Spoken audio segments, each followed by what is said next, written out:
Malcolm Magarron was a Saint Lucian phenomenon.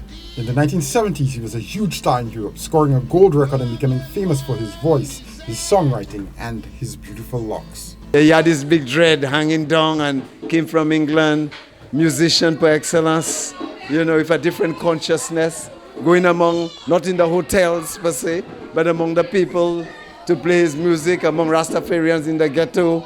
And they say, defies. That was the kind of attitude at the time. He wanted to create a studio in Saint Lucia, Peter Records, and use his fame to make others rich and famous. But the authorities at the time did not see it that way. They saw him as a dreadlock Rastafari, and in those days, Rasta was seen as nothing more than a corrupting force. But that was the thinking at that time. We hated ourselves. We didn't like ourselves. Now, no plati boy, ou led. And that is the beauty, of who we are.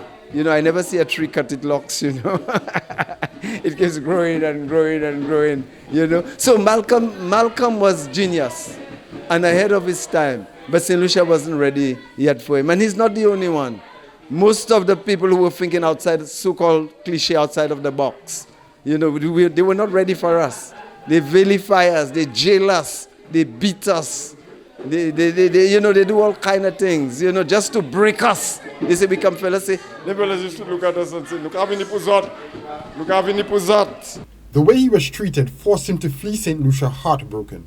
To this day, many people who can sing along to songs like Caribbean Rock and When the Good Lord Sends an Angel don't know that these songs were written and sung by a Saint Lucian named Malcolm Magarron.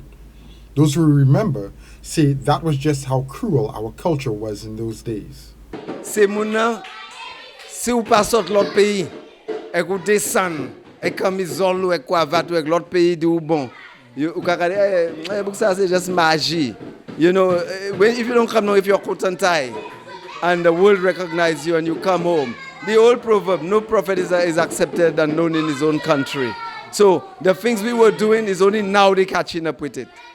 Arts and craft, the music. It's only now Saint Lucia beginning to really understand, overstand what we were doing. They didn't get it. They just thought, well, it wasn't a perfect sacrifice, but we made a sacrifice. Some of us went to jail. Some of us also vilified. Our parents kicked us out. We had to go and sleep on the bush. And when we go there, they would hunt us down. Because they feel we come an insurrection. All we were doing was enjoying our country in the fullest with what we have. Use the resources that we have to live in Saint Lucia in a simple way. Live simple that others may simply live. Saint Lucia is fast becoming a country that does not wait for its heroes to die to pay tribute to them. However, the wrongs that were done to Malcolm Magarron can never be undone. For Jomo Pierre, however, the question is not what can be done to restore Malcolm Magarron's reputation, but what Saint Lucians can do to redeem themselves for the way they treated one of the greatest sons of the soil. That's a conversation we need to have with the conscious people in this country, because there are some conscious people and who knew Malcolm. That's a conversation we need to bring forward to the present government to honor that brother for his contribution to music and awakening and awareness while he trod this island.